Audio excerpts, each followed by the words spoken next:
dire quand même que c'est pas Bertrand Guimet, hein, c'est Bernard. Voilà, parce qu'il faut remettre les pendules à l'heure quand même. Pardon, et puis alors, je ne suis pas né ici, moi. Ah bon? Ah non, je ne suis pas né à Nogent. Non, on m'a dit, mais j'ai grandi. Oui, j'ai grandi, mais je ne suis pas né à Nogent, non. Ah, t'es pas né à Nogent? Eh non, et puis Nogent, c'est la ville des couteaux. Parce que la porcelaine, tu penses bien qu'on serait milliardaire. Ah oui, quand un couteau qui a tombé 15 fois, la porcelaine. On serait à Limoges. Et voilà. Oh là, je suis désolé pour tout ça, je sais. Bon, petite boulette de temps en temps, je suis pas habitué, mais... donc, alors, Julien. Oui. Julien Cafaro, voilà, c'est ça. Voilà. Mais c'est Julien ici. Non, ah ben non. Ah oui, non. Ah ben non, je ne sais pas dire. Ça, c'est le pompon. C'est le pompon. Le faux frère derrière. Oui. C'est Franck. Hein? Oui, parce que mon premier prénom, c'est Franck. Alors ici, Julien, ils ne connaissent pas. Ah, tu m'appelles Franck, Francky, le CAF, alors là, ça marche. Donc ici, ils m'appellent tous Franck. Ça t'a pas embêté quand on a tourné ensemble les cachetiers? Je t'appelais Julien, tu ne peux pas? Bon, bah écoute, merci. J'ai l'impression d'être en famille. Bon, bah génial. Bon, bah écoute... bon, voilà, on commence. Oui, je vais. Alors, à tout à l'heure. À tout à l'heure. Francky. Voilà, c'est ça. J'ai remis la main sur un discours qu'avait fait Laurent Terzieff lors de la cérémonie des Molières le 5 avril 1993, si je me souviens bien. Un discours sur sa conception du comédien dans une époque de plus en plus technologique. Alors je me suis dit qu'il serait peut-être intéressant de le partager avec vous. Voilà ce que ça donne. L'acteur de théâtre est un acteur avant tout non enregistré. Il provoque de la part du public un consensus différent chaque soir sur le sens de la pièce et la valeur de son travail. Parce que l'acteur de théâtre n'est pas le même acteur d'un soir sur l'autre, et le public non plus d'ailleurs. Il peut avoir des principes, voire une éthique, il ne dépend que d'une seule loi, vous convaincre. Parce que si vous ne convainc pas, hein, on fait claquer le fauteuil et on s'en va. Et il ne dispose d'aucun support technologique pour cela. Voilà pourquoi non enregistré. Il doit pouvoir se glisser entre l'inconscient de l'auteur et le filtre de son écriture. Il doit pouvoir mener sa propre enquête sur l'inspiration souvent mystérieuse de cet auteur et la mise en mots de son texte. Être l'artisan incarné de cette alchimie. Alors, contrairement à ce que demande le cinéma, il n'est pas le photographe de la vie. La vie, il la transcende. Il en est la caisse de résonance. Hein, vous voyez, imaginez, voilà, on joue, on est... Voilà. Bon. Alors, à une époque informatisée jusqu'au paroxysme, où le consommateur d'images s'apparente de plus en plus à une foule solitaire, où les maîtres de la technologie n'ont jamais autant parlé de communication, je pense que le théâtre est une des dernières expériences qui soit encore proposée à l'homme pour être vécue, mais vraiment vécue collectivement. Et l'acteur de théâtre est le magicien de cette expérience. Et c'est pour ça que je vous demande de continuer d'aller au théâtre. Je vous remercie.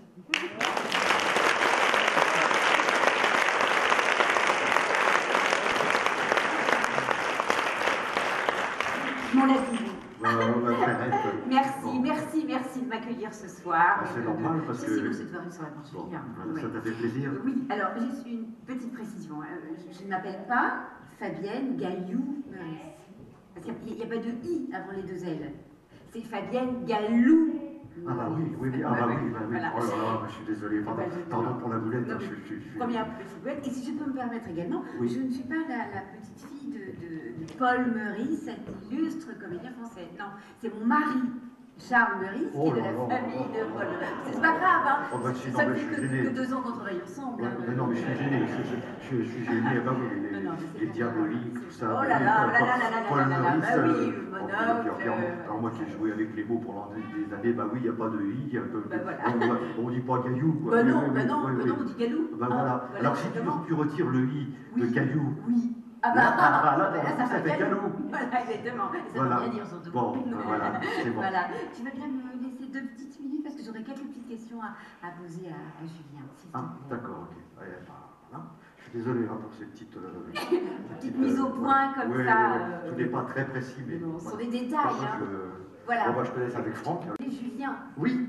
Voilà, le comédien de théâtre, de télé, de cinéma, mais je ne connais pas Franck. Eh non. Donc, j'aimerais que tu me parles un petit peu de cette vocation théâtrale. Comment tu en es arrivé à devenir comédien? Eh bien, j'ai commencé, pourquoi je suis devenu comédien? Parce qu'à 8 ans, en fait, à 8 ans, d'abord, j'ai fait ma première pièce, entre guillemets. J'étais chez les frères Jeanne-Mans et j'ai fait une petite pièce de théâtre qui avait amusé énormément les frères. C'était pas des Salésiens, mais c'était des frères, des frères, bref, je me souviens plus. Et à la même époque, j'avais été voir à l'Arc-en-Ciel, je crois que c'était dans la rue Leclerc, si je ne m'abuse, hein, c'est ça, hein, il y avait un petit théâtre. Et j'avais vu l'Arc-en-Ciel, je crois que c'était une pièce qui s'appelait Don Quichotte. Je ne sais pas si vous vous souvenez, s'il y en a qui se souviennent. Et j'avais vu un cheval et un âne. Si, Louloute. J'avais vu. Elle s'appelle Héloïse, c'est ma copine. Hein, j'avais vu un cheval et un âne sur scène, et je me souviens que le cheval était tellement nerveux que, je ne sais pas si vous vous souvenez de Monsieur Lamy, sa fille est dans la salle, et je crois qu'il l'avait piqué un peu pour le calmer. Et en jouant, le cheval s'est affaissé et tombé, et moi j'étais au premier rang et je voyais ça de mes yeux de 8 ans, et je me dis mais qu'est-ce qu'ils s'amusent, il y a du mouvement et tout, et après ils étaient venus avec un chariot élévateur pour soulever le cheval, et emporter le cheval, et là je me suis dit mais c'est formidable ce truc. Tu croyais que c'était dans le spectacle? Je croyais que c'était le spectacle, moi. Donc voilà. C'est ton premier spectacle? C'est mon premier spectacle en spectateur, et après évidemment, j'ai fait, maintenant c'est un petit spectacle. Et qui a été le déclencheur de cette vocation? Alors évidemment, le théâtre m'intéressait, et je me souviens de madame qui nous a quittés malheureusement il n'y a pas longtemps, qui s'appelle Nicole Henry, qui est d'ailleurs l'épouse de Robert, qui a fait, avec l'aide d'autres évidemment, fait fabriquer cette salle, et qui m'a et qui m'a emmené, qui m'a fait découvrir Avignon. Quand j'avais 15 ans, qui m'a emmené à Avignon. Et alors, on a commencé à aller au festival. Je dois dire que c'était un peu, pour moi, je ne savais pas, je ne connaissais pas. Tout nouveau. Et elle m'a emmené là-bas pendant, j'y restais 10 jours, et elle m'a fait voir tous les spectacles dans la cour du Palais d'Honneur, et plusieurs fois. Et tout ça, jusqu'à mes 18 ans, jusqu'à ce que je reparte aux États-Unis. Ensuite, je suis revenu une fois à Avignon avec elle, et c'est là où j'ai préparé le festival, enfin pas le festival, j'ai préparé mon entrée au cours Simon.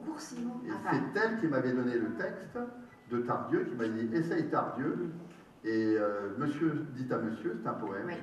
Et tout élève devait présenter une scène classique, une scène moderne, et un poème ou une fable.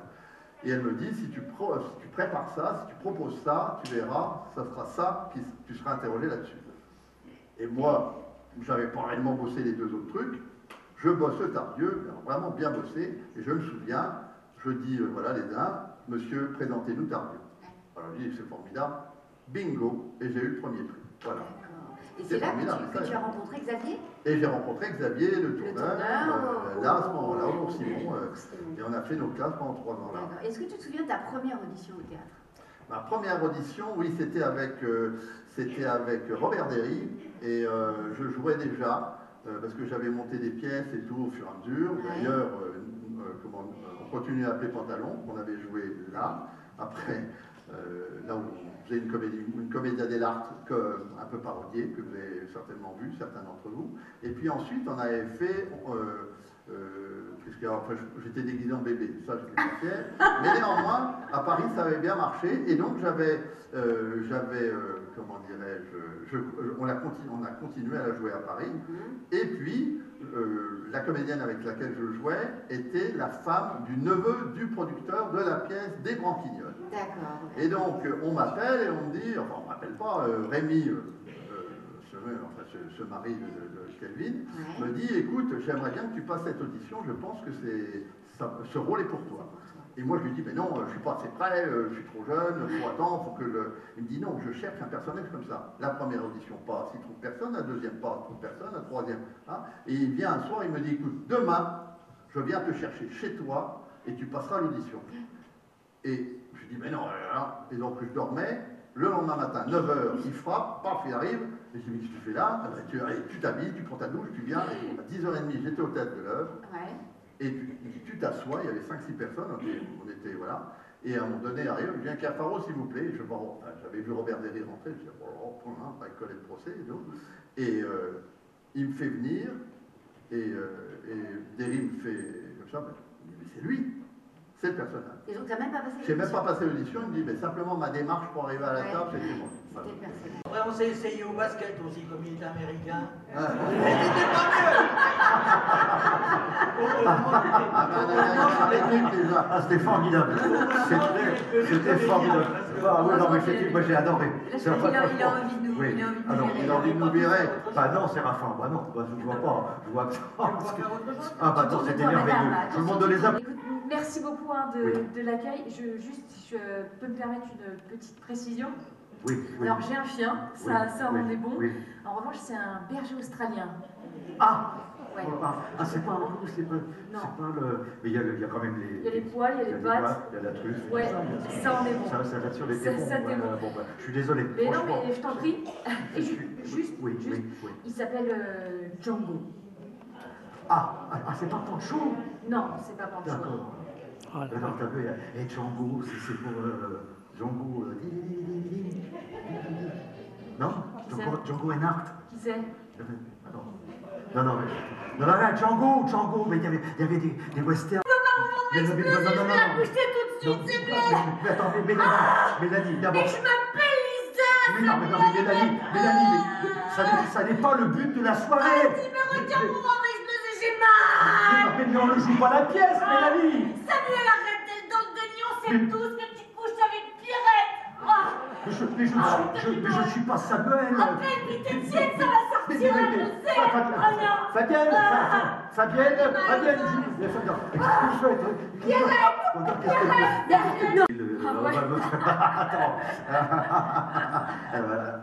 Là, il y avait une faute. Ah ouais? Oui, là, il fallait lever la main, là. Comme je dis, qu'est-ce qu'ils croient? Ouais. Les gens qui croient. Oui. Non, les gens croient. Voilà. Oui, c'est ça. Malgré que c'est pas facile, en tout cas. Mais ça, en tout cas, faut que vous le sachiez. Voilà. Faut que tout le monde Nous le savons. Là, c'est du côté de Marseille. Faut que je sais et que tu sues ça. Ah. Faut que vous sachiez ce que je sacha. Je croyais que je savais conjuguer le verbe savoir, mais en fait, c'est le verbe sachoir. En tout cas, merci. On voit qu'il y a encore un petit peu de travail, Mélanie, mais. Non, mais c'est bien. Ce qui m'importe, c'est que tu ailles mieux. Voilà. Tu peux en mettre dans les retours, s'il te plaît? Oui. Dis-moi, non, Didier, attends, tu t'en vas pas comme ça, attends. On parle de Johnny. Attends, on essaye de mettre du son dans les retours. Ça marche pas. Est-ce que ça va mieux, là? Moi, je veux bien. Non, c'est pas grave, ça marche pas. Bon, bah, je vais faire Johnny, c'est bon, allez, on y va. Vas-y. Merci pour vos encouragements. Ça marche pas, hein, ton truc. T'as pas le bon micro? Hein? T'as pas pris ton micro? Vas-y. Non, c'est Patrick. C'est à qui celui-là?